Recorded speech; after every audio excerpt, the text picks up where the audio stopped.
इस बार के प्रीलिम्स के लिए अगर कोई पहले से आके ये कहता है कि मैं प्रीलिम्स देने के बाद कॉन्फिडेंट था कि मेरा हो जाएगा, तो या तो वो झूठ बोल रहा है या तो वो तुक्का मार रहा है। क्या जो पहले से आप प्रिपेयर करके आए थे उसके लिए वही चीजें पूछी? नहीं, मुझे लगा कि जितना प्रिपेयर किया था और कुछ छूटा क्वेश्चन जो आपसे नहीं बने हो? थोड़ा टफ आया था बट हो गया फिर। टफ आया था पिछली बार की कंपेयर? हाँ, कुछ क्वेश्चन ऐसे जो ना बने हो आपसे? सारे नॉर्मल ही थे, अच्छे। नॉर्मल थे। पीवाईक्यूज की कंपेयर में इस बार का जो प्रीवियस ईयर के जो क्वेश्चन देखे जाए उनकी कंपेयर में ये वाला कैसा रहा? हर सब्जेक्ट से इक्वली क्वेश्चन थे या कम ज्यादा देखने को मिला? एक टर्म आ गया था फुजियारा, ये पहली बार हमने सुना। क्वेश्चंस जो पूछे गए वो करंट से रिलेटेड करके पूछे गए या स्टैटिक क्वेश्चन ही थे? करंट था, जैसे एक सैटेलाइट इमेजरी का क्वेश्चन था, क्लाइमेट स्मार्ट एग्रीकल्चर पे कैसे उसका वो होता है। कुछ ऐसे क्वेश्चंस जो लगे आपको कि थोड़ा सा उसमें टाइम कंज्यूम कर रहा है सोचने में या फिर लिखने में? दो तीन चीजें बताइए जो यूपीएससी आपसे डिमांड करता है। आई थिंक एक्सटेंसिव आप जानते हैं यूपीएससी 2026 मेंस का एग्जाम चल रहा है। आज जीएस फर्स्ट का पेपर है। हम भोपाल में हैं अभी और एस्पिरेंट कुछ ही देर में आने वाले हैं, तो उनसे जानेंगे उनका पेपर कैसा रहा। और शुरुआत करने से पहले मैं आपको बताना चाहूँगा आज का जो पेपर है और कल का जो हो चुका है और बाकी जो भी पेपर होने वाले उनको आप देखना चाहते हैं तो टेलीग्राम का लिंक हमने कॉमेंट में पिन कर रखा है और डिस्क्रिप्शन में भी दे रखा है, तो वहाँ से ज्वाइन कर लीजिए क्योंकि वहाँ पर हमने पेपर के अलावा जो टॉपर्स के टेस्ट कॉपी नोट्स वगैरह बहुत सारी चीज़ें शेयर करते हैं। क्या नाम है आपका? अमृता। मैम आपका पेपर आज जीएस फर्स्ट का था, तो ओवरऑल पेपर कैसा रहा? क्या जो पहले से आप प्रिपेयर करके आए थे उसके लिए वही चीज़ें पूछी? नहीं, मुझे लगा कि जितना प्रिपेयर किया था और जो जनरल सोर्सेज अवेलेबल भी है ऑनलाइन, रेगुलर जो कम्पिटिटिव ट्यूशंस जो होती है जो पुट अप करते हैं, अगर वो कवर किया होता तो आई थिंक आज का पेपर अच्छे से लिख पाते। ओके। या कल वाला कैसा था पेपर? कल वाला बहुत अच्छा था, ऐसे वेरी गुड। अच्छा, मेंस कौन सा है अगर आप बताना चाहिए? मेरा पहला अटेम्प्ट है। पहला ही अटेम्प्ट हाँ है? जी। अटेम्प्ट पहला है और मेंस भी पहला है? हाँ जी। अरे मतलब बहुत आप लकी हैं कि पहली अटेम्प्ट में पहला मेंस लिखने को मिल गया आपका, नहीं तो बहुत बार ये होता है कि प्रीलिम्स क्वालिफाई करना मुश्किल हो जाता है यूपीएससी में। हाँ, नहीं सही बात है, पर मैं एक्चुअली ग्रेजुएशन के बाद थोड़ा काम करने के बाद आई एम डूइंग दिस। मतलब मैंने बहुत ज़्यादा प्रिपेयर नहीं किया था बट मेरा अदरवाइज एक्सपीरियंस है। मैं otherwise I am a lawyer, okay. So I have a bit of knowledge about things which is why I think it was fully focus आपने यूपीएससी पे ही चल रहा है आपका या फिर इसके साथ में और भी चीज़ें चल रही है? आई थिंक मैं मार्च तक I was doing I was working at the high court.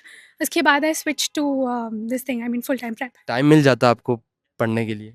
अभी तो I am prepping full time, तो इट्स ओके। पहले थोड़ा-सा कम था, बट देन कुछ मेरे पास जितने केसेस थे I to get done with them. After that अभी है टाइम। एक क्वेश्चन मेरा ये कि प्रीलिम्स को लेकर रहेगा।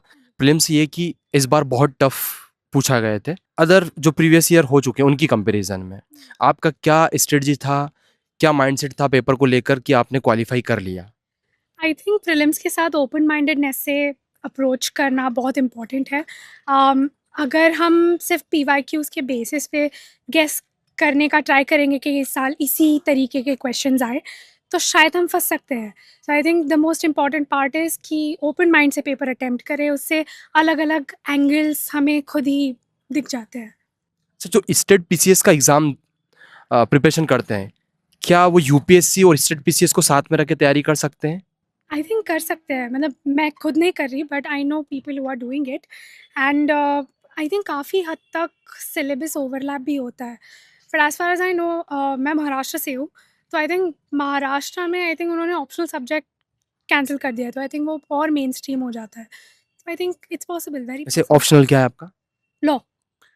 लॉ ही क्यों चूज़ किया आपने? इसलिए कि ग्रेजुएशन में आपने लॉ चूज़ किया था या फिर ग्रेजुएशन के पहले भी आपका माइंडसेट था कि मुझे इसी स्ट्रीम में करना है? नहीं, ऐसा नहीं, मेरे दिमाग में था करने का, बट हम 5 साल पढ़ाई करते हैं लॉ की, तो अगर 5 साल किसी चीज़ पे लगाए हैं और उसमें काम भी कर रहे हो, तो आई थिंक एक सर्टेन एडवांटेज होता है कोई चीज़ स्क्रैच से शुरू करने की जगह पे। So which is I took law and I think उसका बेनिफिट ओवरऑल बाकी के पेपर्स में भी काफ़ी होता है। जैसे कि जीएस2 का काफ़ी ओवरलैप है, एसए एथिक्स में काफ़ी हेल्प हो जाता है।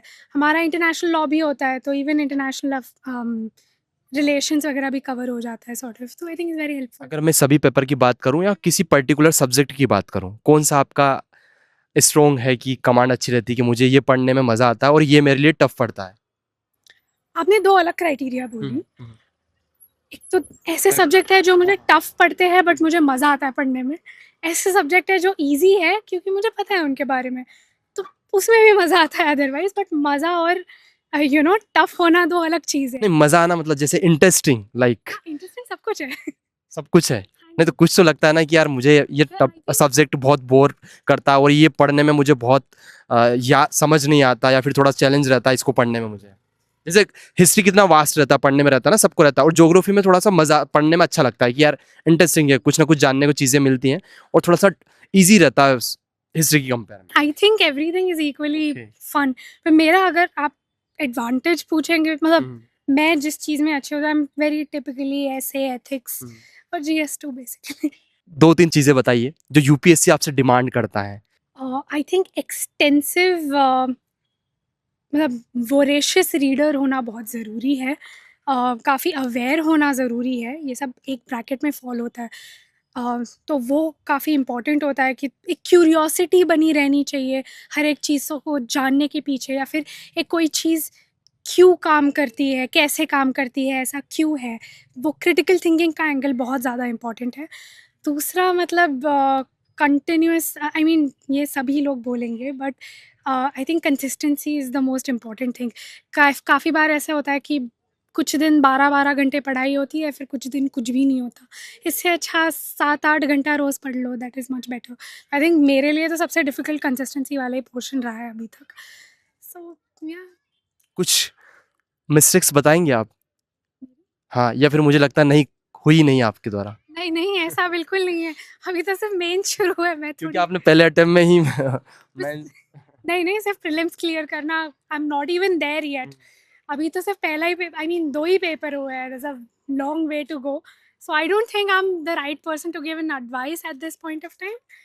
But I think I would, if there is anything that I will suggest, it's maintain curiosity.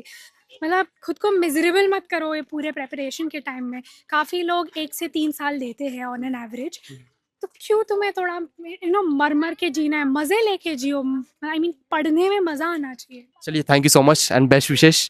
और इस बार आपका फाइनली सिलेक्शन हो, ना कि मेंस, फाइनल सिलेक्शन हो, आपका लिस्ट में नाम हो और अच्छी रैंक के साथ। अगर आपको नोट्स की वगैरह की रिक्वायरमेंट हो, चाहे यूपीएससी, स्टेट, पीसीएस, तो आप दिए गए नंबर पे अभी व्हाट्सएप पे मैसेज कर सकते हैं और नोट्स घर बैठे मंगवा सकते हैं रीजनेबल प्राइस में। कैसा रहा पेपर आपका? हो गया था पूरा? हाँ। कुछ छूटा क्वेश्चन जो आपसे नहीं बने हो? नहीं थोड़ा टफ आया था बट हो गया फिर। टफ आया था पिछली बार की कंपेयर में? हाँ, अच्छा, कल वाला कैसा था? कल वाला तो अच्छा था। आज के कुछ ऐसे टॉपिक्स या फिर ऐसा सब्जेक्ट जिससे ज़्यादा क्वेश्चंस बने हो? सोसाइटी से ज़्यादा थे। ज़्यादा थे। हाँ, ज्योग्राफी और सोसाइटी, इकोनॉमिक ज्योग्राफी। जो क्वेश्चंस पूछे गए थे वो करंट से रिलेटेड थे या स्टैटिक थे? स्टैटिक और करंट मिक्स होके आते हैं, मतलब करंट का सिर्फ आपको एक ओवरव्यू देते हैं एंड स्टैटिक का वो यूज करके आपको लिखना पड़ता कुछ है। आपसे छूटा क्वेश्चंस या फिर सारे? नहीं। कुछ क्वेश्चंस ऐसे जो ना बने हो आपसे? सारे नॉर्मल ही थे, अच्छे। नॉर्मल थे। कुछ भी ऐसा हार्ड नहीं था पढ़ के आया। पीवाईक्यूज की कंपेयर में इस बार का जो प्रीवियस ईयर के जो क्वेश्चंस देखे जाए उनकी कंपेयर में ये वाला कैसा रहा आपका? मुझे तो इजी लगा, जैसे मेरा पहला ही मेंस था, शायद पहला मैं ही अच्छे से प्रिपेयर था पीवाई हाँ। पढ़ के, तो मुझे तो अच्छा लगा। मीडियम क्या, Hindi English? English. English medium में ज़्यादातर लोग इंग्लिश मीडियम के ही होंगे। हाँ, मतलब दिक्कत नहीं। क्या मानते हो आप, हिंदी मीडियम का क्यों कम होता जा रहा है धीरे धीरे, मतलब एक तरह से खत्म ही होते जा रहे हैं? आई थिंक इसका इम्पैक्ट इकोनॉमिकल है, क्योंकि हिंदी मीडियम के बच्चे अधिकतर हाँ। इकोनॉमिकली थोड़े वीक होते हैं। हाँ अब एंथ्रोपोलॉजी ऐसे मेरा ऑप्शनल है, हाँ। उसकी टेस्ट सीरीज ही 9,000 की है। अब जो बच्चा गवर्नमेंट स्कूल से हिंदी मीडियम पढ़ के है वो अफोर्ड कहाँ से करेगा? सारी कोचिंगों की फीस देखोगे तो लाखों में। अब जो बच्चा इकोनॉमिकली इतना वीक है वो कहाँ से उतना पे करेगा? तो यहाँ आना ही मुश्किल हो जाता है। और एक रीज़न ये भी है कि बच्चे सोचते हैं क्योंकि हम इकोनॉमिकली वीक हैं, थोड़ा एक इन्फीरियरिटी कॉम्प्लेक्स भी रहता है कि यार हमसे नहीं हो पाएगा, ये तो बड़े लोग की बात है ऐसा। ये भी है। तो ये भी एक बहुत बड़ा रीज़न, इन्फीरियरिटी इसके लिए- कॉम्प्लेक्स बहुत बड़ा रीज़न। भाई इसके लिए कुछ अलग ही लेवल के होने चाहिए तब और तो एक ऊपर से एक माइंडसेट ये भी आता है कि चलो पहले एसएससी का एग्जाम निकाल लेते हैं, हम्म। थोड़ी फाइनेंशियल स्टेबिलिटी आ जाएगी, क्योंकि यूपीएससी का एग्जाम ऐसा है कि हम्म, 1 साल में तो निकलना नहीं है, सही है। वो 4-5 साल इकोनॉमिकली घर वालों पे सस्टेन करना गरीब बच्चों के थोड़ा मुश्किल हो जाता है। तो ये एक बहुत बड़ा रीज़न है। अच्छा, प्रीलिम्स इस बार का अदर ईयर की कंपेयर में टफ आया था? टफ नहीं, नहीं, एब्सर्ड easy आया था। था, एब्सर्ड। टफ तो मतलब कि हाँ सिलेबस में से कुछ खतरनाक पूछा है, एब्सर्ड यानी सिलेबस में से ही नहीं पूछा है। तो कैसे कैसे निकाला आपने, मतलब क्या देखिए प्रिपरेशन तो अपनी जगह, लेकिन अगर लक आपके साथ नहीं है तो इस बार का प्रीलिम्स तो नहीं निकलना था। वैसे फिर भी मेरा तो फर्स्ट का भी क्लियर है, तो ये नहीं कह सकते केवल लकी इंपॉर्टेंट है, हम्म। प्रिपरेशन काफ़ी इंपॉर्टेंट है बेशक, पर फिर भी जैसा इस बार का था, जो लोग मार्जिन पे थे उन पे तो बहुत ज़्यादा मुश्किल हो आपको जाएगा। भरोसा था कि मेरा हो पाएगा? हाँ, मुझे प्रीलिम्स का भरोसा पहले से था, क्योंकि टेस्ट सीरीज में नंबर 100+ आए थे, हाँ। तो मुझे पता था कितना ही कम होगा तो 80-90 तो पहुंच ही जाऊंगा। लगभग कितना समय दे दिया आपने अभी तक यूपीएससी को? मैं तो लगभग 2022 से प्रिपेयर कर रहा हूँ, ये मेरा 22 पहला ही मेन से। हम्म, लेकिन हाँ, मैं प्रॉपर तैयारी नहीं कर रहा हूँ, उसके साथ में हम्म, पढ़ाता भी हूँ एज अ टीचर, हम्म, मेरी खुद की कोचिंग भी है, स्कूल में भी पढ़ाता हूँ, हम्म, तो मैं कंटिन्यू तो नहीं था एजुकेशन में, प्रिपरेशन में, हम्म। पर हाँ लगभग 4-5 साल तो मेरे बीत ही गए। फिर भी अगर प्री और मेंस के लिए कुछ बताइए आपकी, अगर कोई बिगनर है और वो तैयारी शुरुआत कर रहा है या फिर कर रहा है कंटिन्यू अभी, क्या क्या चीज़ों पे आपको ध्यान देना है और किन चीज़ों को अवॉइड करना है? देखिए, सबसे पहले तो सोशल कॉन्टेक्ट थोड़ा कम करना ही पड़ता है, और मुझे लगता है शायद करना नहीं पड़ता, वो अपने आप ही हो जाता है, क्योंकि आपको अपनी प्रायोरिटी तो पहले सेट करनी पड़ेगी कि नहीं भाई, मुझे 8 घंटा 10 घंटा जैसा भी आपका है उतना पढ़ना ही है। और जो आदमी 8 घंटा 10 घंटा बैठ के पढ़ रहा है, खाना पीना 1-2 घंटा, उसके बाद टाइम ही कहाँ बचता है, सोना में जोड़ लिया जाए तो सोशल लाइफ तो बिल्कुल आपको अवॉइड करनी पड़ेगी।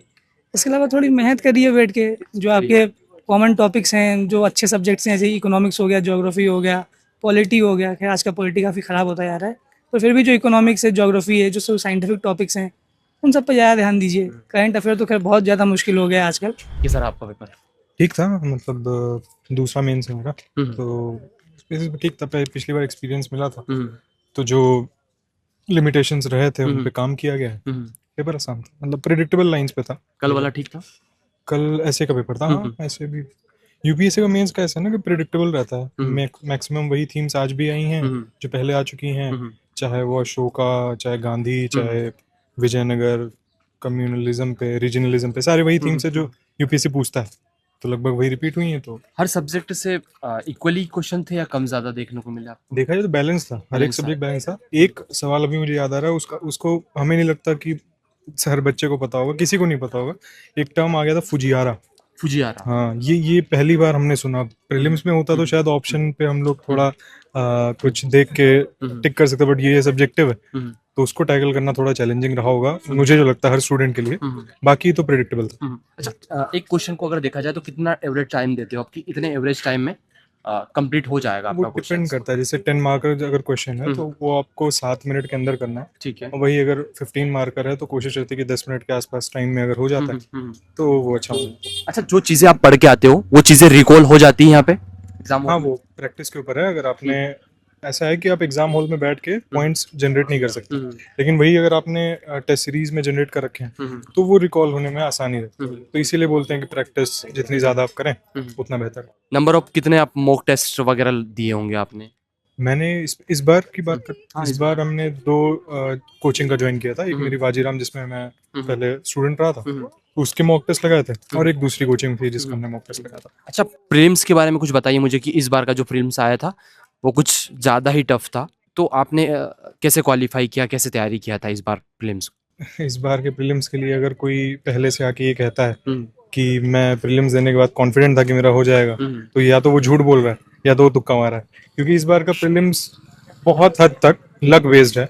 अब इसमें जो बच्चों का, जैसे मेरा हो गया, अब मैं आके कह दूं कि नहीं हम तो श्योर थे, तो ये थोड़ा सा कहीं ना कहीं गलत होगा उन बच्चों के लिए जिन बच्चों का कुछ मार्क्स से रह गया, क्योंकि काफी अनसर्टेन पेपर था, और इस तरह का पेपर बनाना भी नहीं चाहिए। टीचर्स ने भी बोला, बच्चों ने बोला, इस तरह का पेपर यूपीएससी को अगली बार नहीं बनाना चाहिए, क्योंकि इसमें आप क्या चेक कर रहे हैं? आप या तो हमको रोबोट बनाना चाह रहे हैं कि हमको सारे फैक्ट्स उंगली पे याद है, ऐसे ऐसे फैक्ट्स पूछे जिसका कोई सर पैर नहीं है, जिसमें आप क्या चेक करना चाह रही हैं, ना स्टूडेंट जान पा रहे हैं ना टीचर जान पा रहे हैं, तो उसकी तैयारी भी नहीं हो सकती।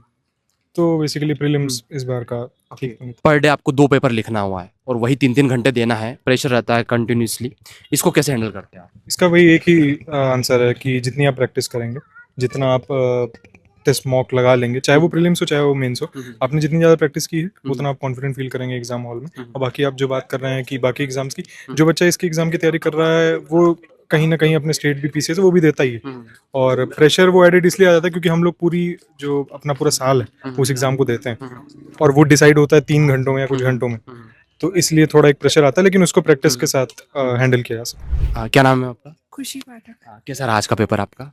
ठीक था, इजी था, मतलब थोड़ा सा कॉन्सेप्चुअल था। बाकी ज्योग्राफी में 1-2 कॉन्सेप्ट्स थे जो you have to apply, like अगर आपको स्पेसिफिकली पता है तभी वो बनेंगे, बट मैं लिखा ही कैसे भी करके। ओके, कुछ क्वेश्चन ऐसे जो आपसे नहीं बने हो इसमें? नहीं सारे मतलब आप जितना पढ़ते हो ना उसकी एक्यूमुलेटेड नॉलेज इसमें यूज होती है, तो वो बन रहे थे कहीं ना कहीं से लिंक करके। क्वेश्चंस जो पूछे गए हाँ। वो करंट से रिलेटेड करके पूछे गए या स्टैटिक क्वेश्चन ही था? करंट था, जैसे एक सैटेलाइट इमेजरी का क्वेश्चन था हम्म। कि क्लाइमेट स्मार्ट एग्रीकल्चर पे कैसे उसका वो होता है इम्पैक्ट, तो दैट वाज करंट। ओके, अगर सब्जेक्ट की बात करूँ पर्टिकुलर, तो किस सब्जेक्ट से ज़्यादा क्वेश्चंस बने? सोसाइटी, सोसाइटी से। ज्योग्राफी हिस्ट्री वगैरह से इतना नहीं? ज्योग्राफी भी था, हिस्ट्री से स्पेसिफिक जैसे मकौले मैंने पूछा था, और बाकी तो इजी थे। आर्ट एंड कल्चर के कम क्वेश्चंस थे। क्वेश्चंस में थोड़ा सा सोचना पड़ रहा था हाँ, लिखने से पहले? क्या फ्रेमिंग रहती है आपको पहले, अगर आपने कोई किसी क्वेश्चंस को पढ़ा उसको लिखना है आपको, तो क्या? पहले मैं माइंड में उसको स्ट्रक्चर करती हूँ कि हम्म। इस पार्ट में कितना लिखेंगे, इस पार्ट हम्म। में कितना हम्म। लिखेंगे, उसके चैलेंजेस क्या होंगे, तो ऐसे स्ट्रक्चर हो जाता है। मीडियम क्या आपका? हाँ, medium medium English English medium है। और मेंस कौन सा ये? फर्स्ट फर्स्ट मेंस है पहले, मतलब और अटेम्प्ट भी पहला है या फिर थर्ड अटेम्प्ट। थर्ड अटेम्प्ट है? ओके, प्रीलिम्स के बारे में कुछ बताएंगे, आपने क्या क्या सोर्स फॉलो किया था? हर सब्जेक्ट का हाँ, मतलब एक मोटा मोटा स्टैटिक आप पार्ट बता दे कि ये चीज़ें फॉलो की थी आप। जो स्टैंडर्ड बुक्स जो सब फॉलो करते हैं वही फॉलो करा था, बस इस बार थोड़ा सा करंट ज़्यादा पढ़ा था मैंने, तो वो हेल्प करा। करंट आप डेली पढ़ते थे या फिर वीकली या मंथली पढ़ते थे कुछ मैगजीन वगैरह? मैं डेली पढ़ती थी, बट फिर हैबिट छूट गई थी उसकी, फिर जो मैगजीन्स होती हैं उस पर आई रिलाइड ऑन। अगर कोई यूपीएससी की स्टार्ट कर रहा है प्रिपरेशन, तो उसको एनसीईआरटी पढ़ना ज़रूरी है? Depends on the background of that student, क्योंकि अगर किसी का कॉमर्स है तो उसको ज़रूरत नहीं होगी, सॉरी कॉमर्स नहीं, आर्ट है तो नहीं होगा उसको ज़रूरत, बट अगर किसी का साइंस है और सोशल साइंस में उतना इंटरेस्ट नहीं था तो दे शुड। अगर वापस से आपको मेंस देने का मौका मिलता है, क्या बेहतर करेंगे आप? I will write more test, okay. And मैं ऑफलाइन जाके टेस्ट दूंगी प्रॉपर, रोज दूंगी। इसके साथ में भी और कुछ प्रिपरेशन करना चाहिए यूपीएससी के अलावा, कोई प्लान बी मैं कहूँ तो? I think family background matters, अगर इतनी सपोर्टिंग फैमिली नहीं है तो you should be focused on plan B first, और अगर लाइक सपोर्ट है फैमिली का तो यू कैन गो विथ क्या यूपीएससी की प्रिपरेशन एक एवरेज स्टूडेंट कर सकता है? इट नीड्स एवरेज ओनली, क्योंकि इतना वास्ट सिलेबस है ना, you don't have to be a perfectionist, average help कर सकता है। क्या नाम है आपका? अंकिता। पेपर आज जीएस फर्स्ट था, कैसा क्या रहा ओवरऑल? ओवरऑल अच्छा पेपर था, क्वेश्चंस डायरेक्ट आए थे, हम्म। बहुत ऐसा कंफ्यूजन नहीं था कि इसमें क्या लिखना है, हम्म। टाइम पर हो गया था। टाइम पर हो गया था। कुछ ऐसे क्वेश्चंस जो लगे आपको कि थोड़ा सा उसमें टाइम कंज्यूम कर रहा है सोचने में या फिर लिखने में? नहीं ऐसा कुछ, मैं लास्ट में समय कम बचा था तो फिर ये हो गया कि क्वेश्चन उतना ध्यान से बहुत सोचने में टाइम नहीं दिया, जैसा समझ आया उतना लिख दिया। शुरू में काफ़ी अच्छे रहे थे, 10 मार्क अच्छे गए। कौन से पोर्शन से पढ़े आज से क्वेश्चन, जैसे हिस्ट्री और कल्चर वाला हो गया, ज्योग्राफी वाला हो गया? तो वर्ल्ड हिस्ट्री से नहीं आया वो अच्छा था, ऐसा वर्ल्ड हिस्ट्री थोड़ा डिफिकल्ट लगता है, बाकी सोसाइटी से भी नॉर्मल क्वेश्चन थे, और ज्योग्राफी से भी उतना कठिन नहीं गया था। हर बार ऐसा होता है कि कभी कोई टर्म पूछ लेते जिसका मतलब ही नहीं पता, अंदाज लगाना पड़ता है, तो ऐसा कुछ नहीं। इसमें स्पीड वगैरह का हो जाता है, मेंटेन हो जाता है कि कुछ लगता है कि नहीं थोड़ा सा स्पीड? शुरू में जब लिखना शुरू करते हैं तो जैसे मेरा आज था तो मैंने 15 मिनट में शायद 2 ही क्वेश्चन करे थे स्टार्ट में, वो भी 10 मार्कर वाले। लास्ट की 15 मिनट में फिर ये हो गया था कि 2 15 मार्कर के हैं और एक और भी थोड़ा आधा रह गया था, वो लास्ट में हालांकि हो जाता है। एग्जाम हॉल में कभी पेन रुकता है आपका? नहीं। और रुक जाता है तो ये मान के चलिए कि आप पीछे हो गए बाकी लोगों से, या? नहीं ऐसा कुछ नहीं, रुक सकते हैं पर नहीं, मेरी स्पीड भी थोड़ी कम है तो मुझे जल्दी जल्दी। मेंस कौन सा है? थर्ड मेंस है। बाकी में क्या रहा था? मेंस नहीं हुआ था। नहीं हो पाया था। इस बार क्या बाकी मेंस की कंपेयर में बेहतर करने वाले आप? हाँ, इस बार मैं पेजेस भर रही हूँ, हर बार ये होता था कि मैं क्वेश्चन में जो पूछा सीधे डायरेक्ट वही लिखा, तो मैं बहुत कम लिखती हूँ।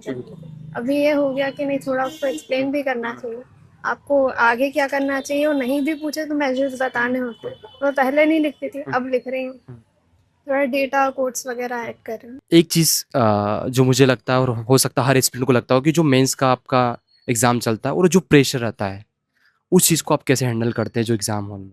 अब तो आदत हो गई, तीसरी बार दे रही हूँ तो। फर्स्ट टाइम हुआ था? हाँ, मेरा हमेशा से ये रहता है, मेरा खैर कल भी हुआ था ये कि मैं मुझे ये रहता है कि मैं जल्दी जल्दी लिखूं कैसे, क्योंकि पेपर छूटना नहीं चाहिए। तो कई बार ये हो जाता है कि क्वेश्चन उतना ध्यान से नहीं पढ़ पाते, तो मेरे साथ तो ये काफ़ी होगा, कल भी हो गया था ऐसे में। आज खैर जहाँ तक मेरा अंदाज़ा नहीं हुआ है। पर एक कि उस टाइम सोचना उतना नहीं हो पाता, तो एक लिमिटेड सेट होते हैं, वही बार-बार ध्यान में आते हैं। तो कई बार होता है कि बहुत अच्छा कुछ पढ़ कर आए हैं और बहुत अच्छा लिख सकते हैं, लेकिन उस टाइम ध्यान में नहीं आया। थोड़े जेनरिक आंसर से लिखे। यूपीएससी एग्जाम टफ लगता है कि आपको इजी लगता है कि ठीक है? है तो टफ तो है। Thank you so much, best विशेष। आपका पेपर कैसा रहा कमेंट करके ज़रूर बताएं। और हाँ, एक चीज़, अगर आप पेपर देखना चाहते हैं, कल वाला जो पेपर हो गया है और आज वाला और बाकी के जो भी पेपर, तो हमने टेलीग्राम का लिंक डिस्क्रिप्शन में और कमेंट में पिन कर रखा है, वहाँ से ज्वाइन करके आप देख सकते हैं। और वहाँ पे टेलीग्राम पे हमने टॉपर्स के टेस्ट कॉपी हो गया, नोट्स वगैरह हो गया, बहुत सारी चीज़ें वहाँ पे शेयर करते रहते हैं। अगर आपको नोट्स की वगैरह की रिक्वायरमेंट हो, चाहे यूपीएससी, स्टेट, पीसीएस, तो आप दिए गए नंबर पर भी व्हाट्सएप पर मैसेज कर सकते हैं और नोट्स घर बैठे मंगवा सकते हैं रीजनेबल प्राइस में। और अभी तक आपने चैनल को सब्सक्राइब नहीं किया तो सब्सक्राइब कर दीजिए। मिलते हैं एक और जो पेपर होने वाला है उसका रिव्यू लेकर।